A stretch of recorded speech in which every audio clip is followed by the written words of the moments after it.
আসসালামু আলাইকুম বন্ধুরা। আজকে আমি আছি ফতুল্লাতে এবং এখানে আমরা আসছিলাম কিছু কেনাকাটার জন্য। যারা অল্প বাজেটে কম দামে কোনো কিছু কিনতে চান তারা অবশ্যই এই জায়গাটাতে আসে দেখতে পারেন ফতুল্লা। এবং এর সাথে থাকছে একটা বৈশাখী মেলা, যেখানে বাচ্চাদের জন্য আছে বিভিন্ন ধরনের রাইড এবং এনজয় করার জায়গা। তো প্রথমেই আমরা ফতুল্লা বাজারে ঢুকি, তারপর বাজারের দৃশ্য দেখতে দেখতে আমরা চলে গেছি আমাদের বৈশাখী মেলায়। তো বৈশাখী মেলায় যাওয়ার পর এখানে টিকিট কাউন্টারের সাথে জিজ্ঞেস করলাম যে প্রত্যেক রাইড কত করে। ওনারা বললো যে 50 টাকা করে। তো 50 টাকা করে টিকিট দিয়ে আপনারা যে কোনো রাইডে ঘুরতে পারেন এবং এনজয় করতে পারেন। আমরা এই ট্রেনটাতে ট্রাই করছিলাম, তারপর এখানে এবং উঠলাম, অনেক ভালোই লাগলো।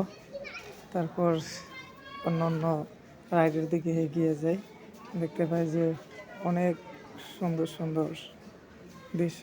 আর বাচ্চাদের আনন্দই তো আমাদের আনন্দ, বাচ্চাদের হাসি খুশি আনন্দ তামসা এগুলো অভিভাবকদের কাছে অবশ্যই আনন্দের বিষয় এবং অনেক ভাল লাগে।